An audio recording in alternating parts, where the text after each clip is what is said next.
Hi, guys. Thanks for tuning in to today's episode of the Non-Typical Project. Today's episode is sponsored by Denny Dennis Sporting Goods. They're my local hometown archery shop that I've been going to for years. They've got top-of-the-line gear and even better people. So if you ever find yourself in the St. Louis, Missouri, or surrounding areas, be sure to swing on in, check them out, and tell them I sent you. Especially if you've got a blown-up compound or crossbow, their archery techs absolutely love that kind of work. So without any further ado, let's get straight into the episode. All right, guys, welcome to the Non-Typical Project, episode 21, and the first installation of Hunting is Hard. Hunting is Hard is going to be a new little thing I'm trying out. It is going to be based around crazy stories, weird laws, funny things related to hunting and wildlife and everything else you can imagine. If you guys hunt, if you've been around wildlife, you know that there's no shortage of weirdness. And that's exactly what we're going to get into. All the non-typical things that you might find out there related to all this stuff. So by the end of this, let me know if you guys like it, if you want to see more of this, and I'll try to do more. So to kick off this first one, we're going to go straight to the great state of Texas. All right. Now, Texas is known for the Cactus Jack Ranch. It's known for the Golden Triangle. It's known for phenomenal hunting opportunities, whether it's free range or high fence or whatever else. Texas is a huge state for hunting. But one thing you might not know about Texas is that it is 100% legal, according to the Texas Parks and Wildlife Commission, to hunt Bigfoot. Bigfoot would be considered a non-protected, non-game animal, which can be hunted on private property with landowner consent at any time without a bag limit. I'm going to give you a second to digest that while I tell you that if there was Bigfoot, the worst place it could end up is Texas. Like, the fact that the Texas took a species of urban legend, right, and said, if he is out there, shoot him. That's the most Texas thing I've ever heard in my life. That is America. That is true freedom. I love hunting the Midwest. I love the opportunities we have. I love the variety of wildlife. But Texas never disappoints. My biggest conundrum here, all right, is the fact that if Bigfoot did end up in Texas and there's like a family of three of them, could you imagine the news that night? Could you imagine the news report? They're just cut to some redneck, and it's like, yeah, I ain't three of them no more. We took care of that. Not in my backyard. Could you imagine? Texas is one of the only states where you can hunt wild game from a helicopter and fully automatic firearms. Imagine they find a Bigfoot. Here's what's this is what scares me about Texas. What scares me about Texas is not only would they shoot every last one of them, they would eat it 100%. They would eat it. They would smoke Bigfoot. They would smoke Bigfoot. It'd be a delicacy. Texas would eat it 100%, and they have the skill to make it taste good. I don't listen. I don't support that. I don't think that that's a good thing generally. Like, we should study that. But I'm just saying, are you gonna turn down Bigfoot backstrap? I don't know if you are. You might be saying that you are when you're around other people, but if you're in Texas and it's a one-on-one deal and they're like, I shot a Bigfoot, I smoked him, he's covered in A1 barbecue sauce, right? You're not gonna try? Are you? Are you really not? You might not. I might. I might not. I don't know. This is a foreign idea, okay? But I'm just saying Texas provides you those opportunities. That's America. I love that. Here's the thing though. I did say they'd kill all of them, and I don't think that's totally true. Texas has more tigers in captivity than what's left in the wild. Do we really think do we really think that they're not going to try to catch one of them? They might shoot two. But the third one, oh no. The third one's gonna be an offense. It's gonna become a tourist attraction. You know how they have those little like turndile like quarter things where they give you like fish food and you throw it in the pond and the fish all eat it? Yeah, that they're gonna do that with the Bigfoot in Texas. Except it's gonna be like moonshine. You turn the thing over and you throw Bigfoot a jar of moonshine. And you just watch Bigfoot drink all day. And that is what would happen in Texas. The thing is the other two, one of them for sure would be full body mounted, the biggest one, almost certainly. Full body mount right there, boom, right at the entrance of the Bigfoot Zoo. And then in the owner of the Bigfoot Zoo's office, there's gonna be a Bigfoot rug. There's just gonna be a Bigfoot rug right there. This this is freedom at its fullest capacity. This is why the average person can't handle total freedom. Because there'll be Bigfoot rugs. Is it ethical? I don't know. But is it legal in Texas? 100% it is. 100%. According to Texas Parks and Wildlife Commission. I need to meet whoever's in charge of that. Because this stance is very bold. That is a bold stance. That would cause like a worldwide wave. Imagine Ted Nugent shot Bigfoot from a helicopter. Ted Nugent shot 3 Bigfoots from there's no bag limit, and Ted Nugent shot them. And it's legal in Texas. It was his right to shoot those Bigfoot. You can't be mad at Uncle Ted. He did what his God-given right was to do. And he shot Bigfoot.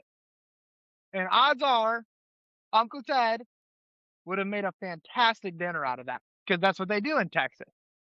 They eat they eat what they shoot. I don't hate Texas for this. I think it being legal to hunt and shoot Bigfoot is a bold stance, but they stand there at the ready, willing to take on all of the controversy that comes with it. Because who's gonna tell Texas no? I'm not. You're not. Nobody will. So that's our first story of the day. The game law out of Texas. It's legal to hunt and shoot big as long as you have property owner permission.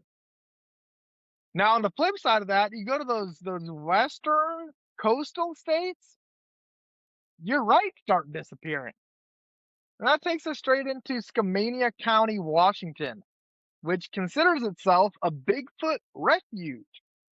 In fact, a 1969 ordinance states that killing the endangered Bigfoot can land you a year in jail or a $1,000 fine or both.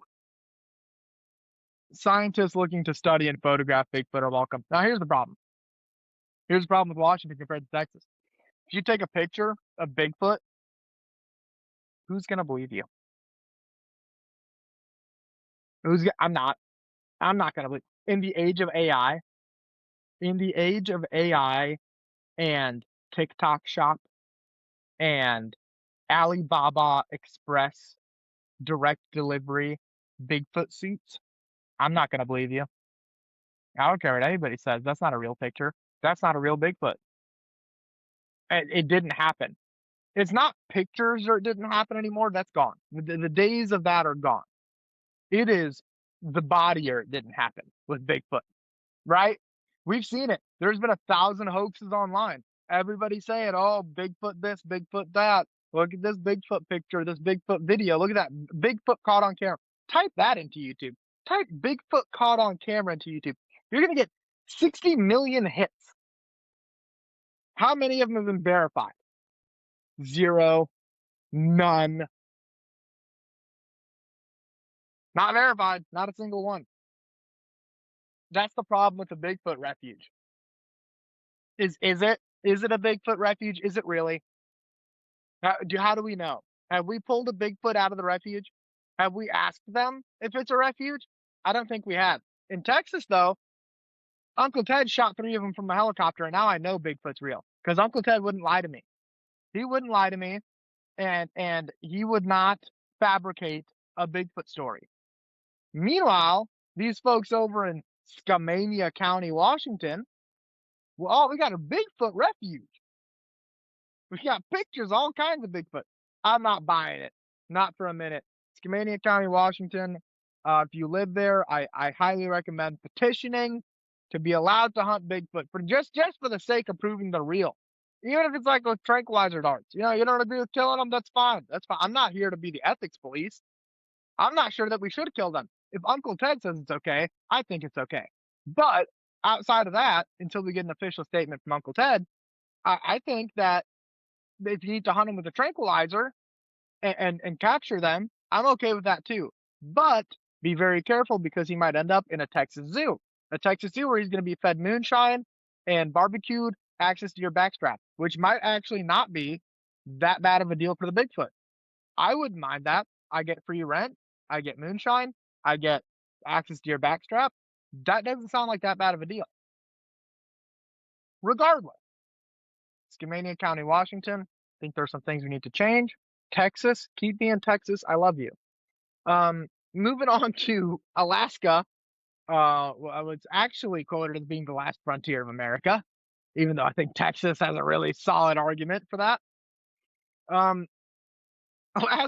Anchorage, Alaska, 2007.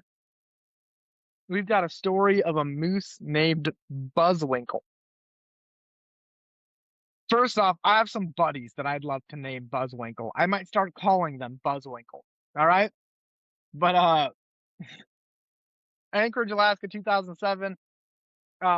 Frequently cited state law states that it is illegal to feed alcoholic beverages to a moose.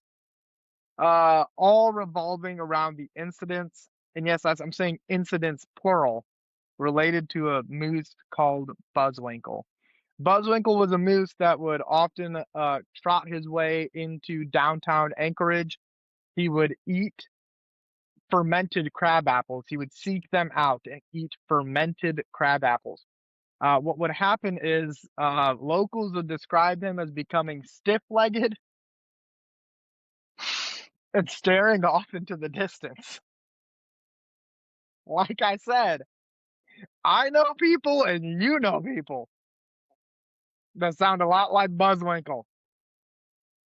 So Buzzwinkle would eat these fermented crab apples and he would become stiff-legged and stare off into the distance as he was absolutely sloshed off these crab apples. So that's not the best part. I cannot make this up. Locals were quoted as saying that when he would walk after getting stiff-legged, he would stumble through the town. And in fact, on multiple occasions, this is not a one-time deal. On multiple occasions, locals would find him tangled up in Christmas lights around Anchorage. What fascinates me about this is everybody looks at wild game, deer, elk, moose, what have you, right? Look at them as these animals in the wild trying to survive. Buzzwinkle is trying to live. That's a story I can get behind, okay? You're talking about a wild moose that not once, but multiple times would find himself in downtown Anchorage tangled up in Christmas lights after having a few too many fermented crab apples. That's a hero story I can get behind.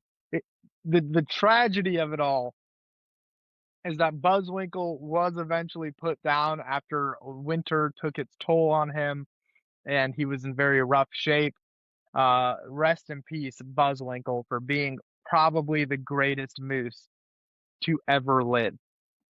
The idea that this moose would intentionally seek out crab apple goes against survival entirely. Locals were untangling him from Christmas lights. If I was gonna have thousands of dollars in damage to my property in Christmas lights, but it was because of a drunk moose, how do you get mad at that? I wouldn't be. I certainly wouldn't be. That is the greatest story. You could tell that to people multiple times. Like, I have a habit of telling people the same story over and over. You can tell the Buzzwinkle story as many times as you want to. That's never gonna not be funny. That's never gonna not be funny. Did I tell you about the time that Buzzwinkle, the drunk moose, he had a freaking night, stumbled into my yard, got tangled up in the Christmas lights, we found him the next morning. That sounds like a story you tell of your buddy Steve. Steve went out, dude, he did it again.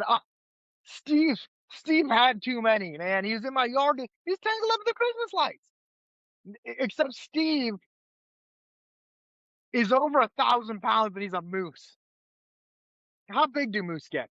How big do meese get? Huge, huge, huge and drunk. That has to be my favorite animal of all time. Hands down, favorite documented animal of all time.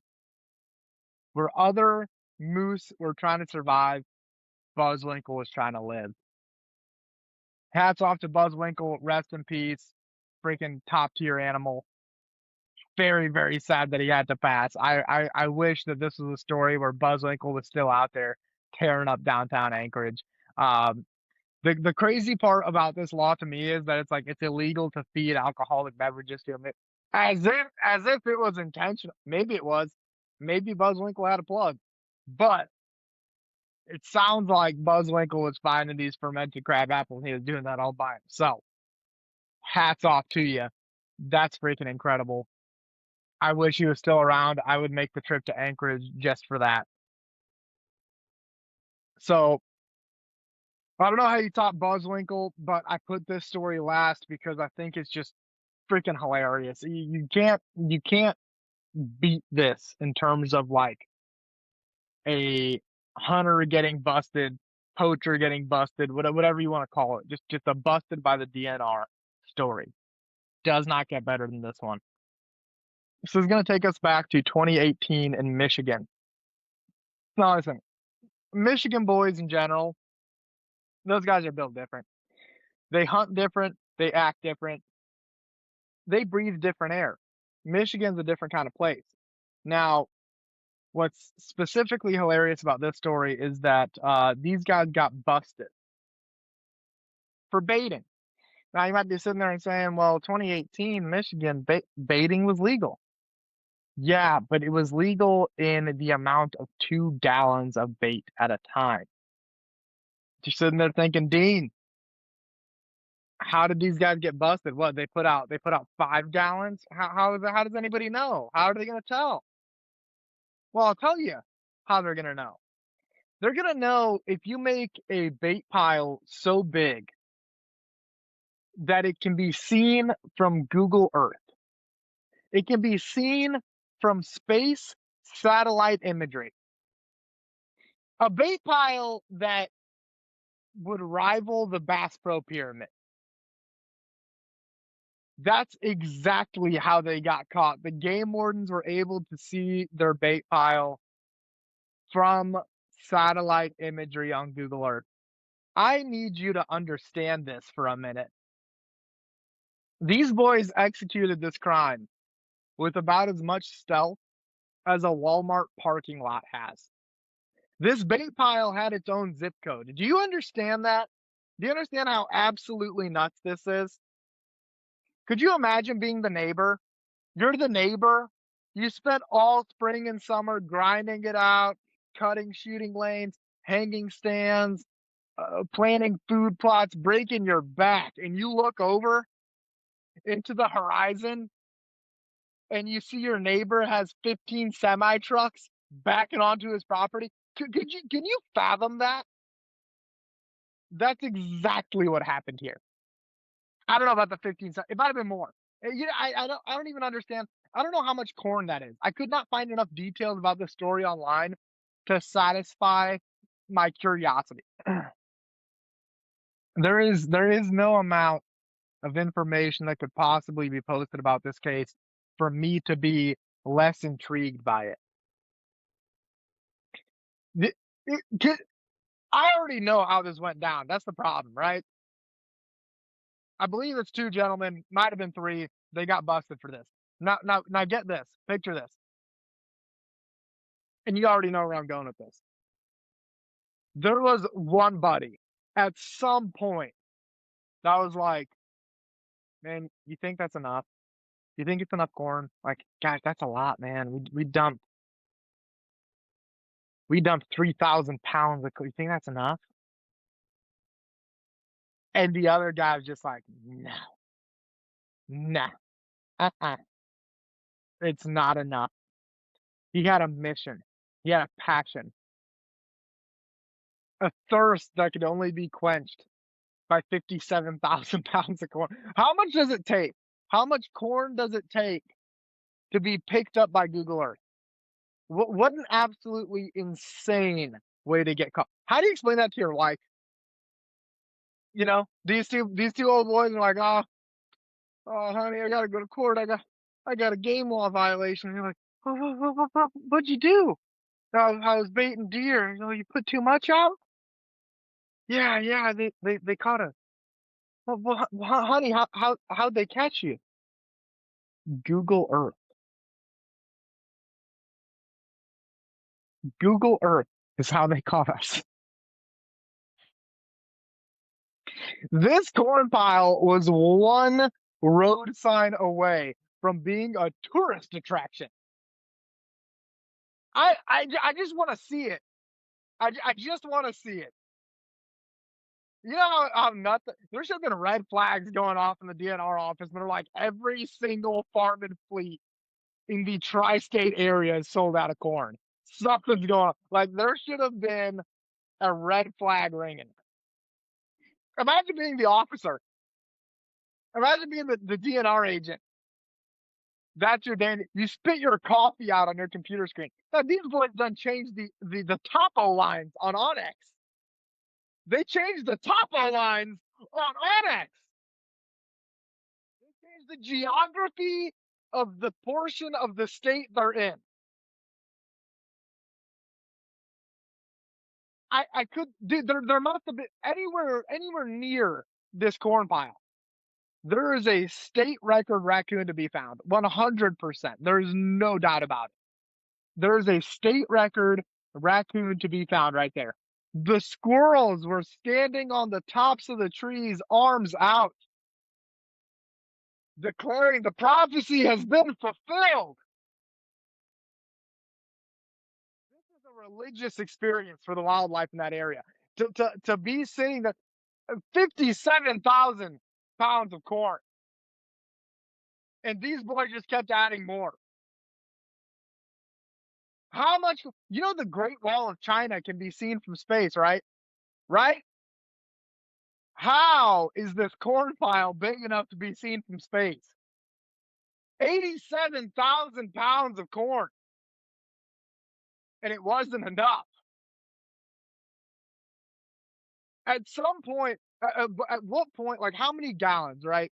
How many gallons of corn? When these boys are sitting there concocting this idea, and like, well, legally we can get away with 2 gallons. At what point do you think they sat there and said, like, there's no way. There's no way we can tell them that we were confused by the 2-gallon thing. Oh man, 3 gallons can look like 2 gallons, right? 5 gallons might look like oopsies, a little spill. 987,000 pounds of corn cannot be confused for 2 gallons. What do you even say? How do you go to court? What are you gonna do? You have to plead guilty. There's no way.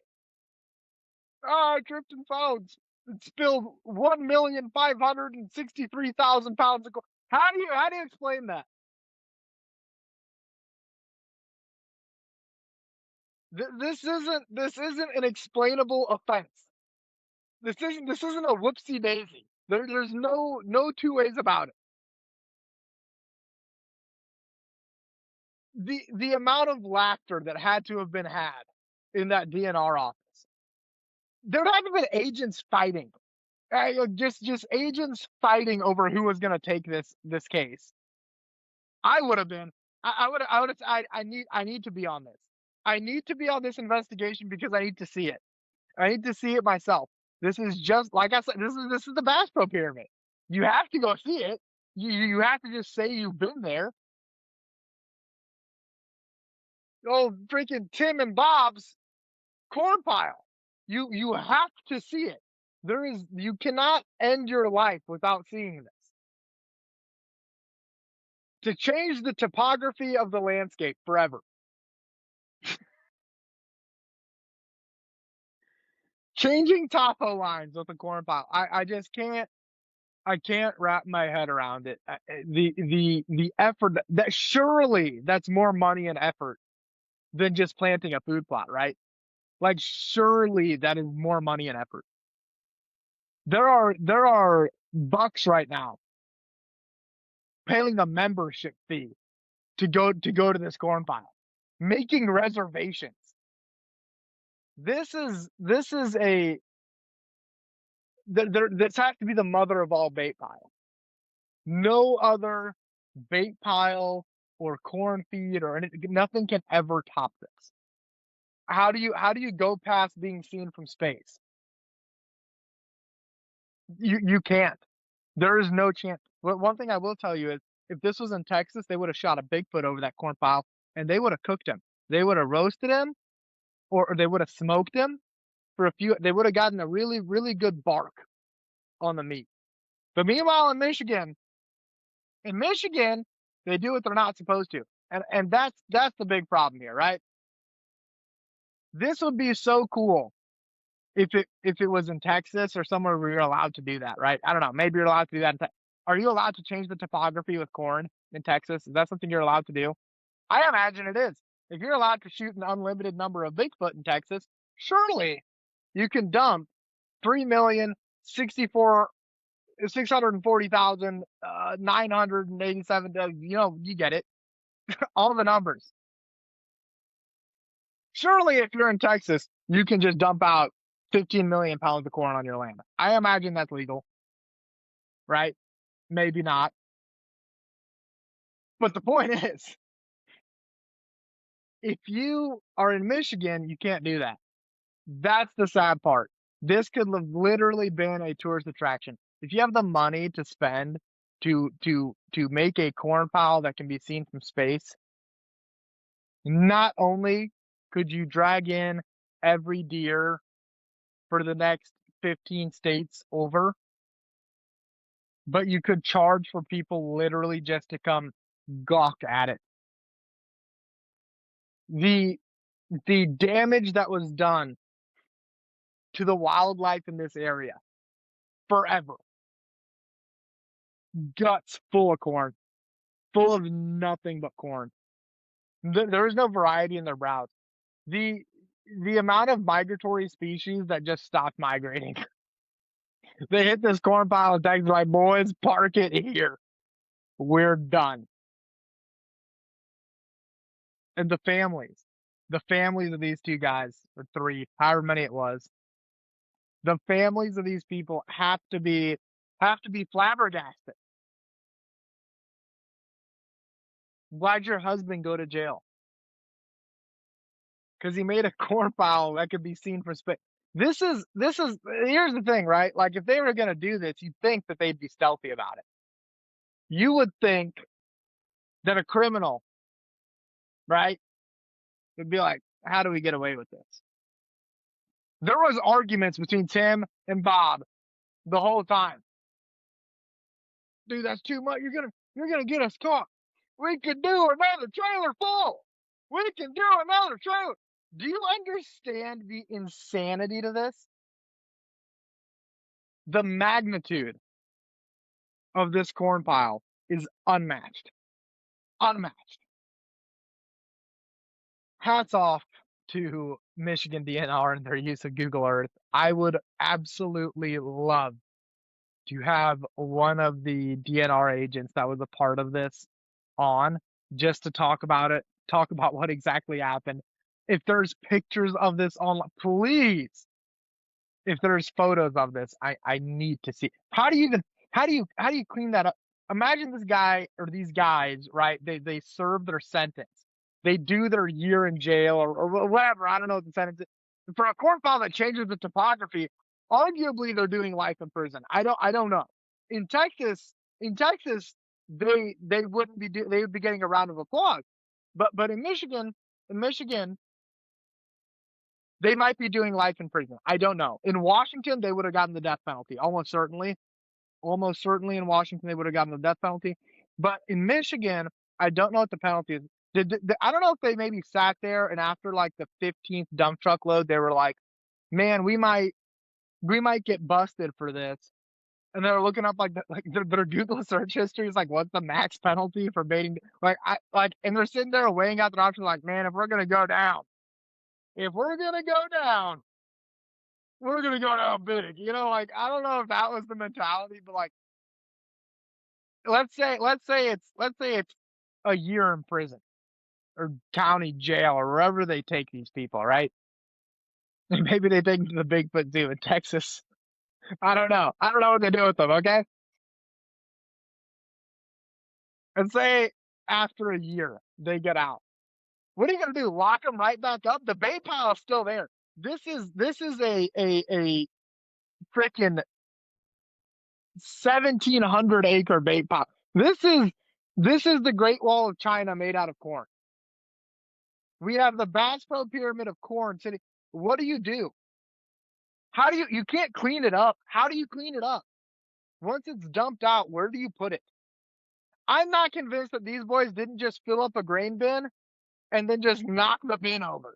Like, how do you clean that up? Do you leave it? Surely not. Surely you can't just leave it there. This is a permanent structure. This is a phenomenon in the landscape. This has to be one of the crazy, what I'm imagining, because I see a sea of gold, a sea of yellow and gold. You probably would think if it's laid out like on a flat, like let's imagine it's a field and not like a big structure of corn. You'd probably sink like at least belly button deep. If it can be seen from space, it has to be huge.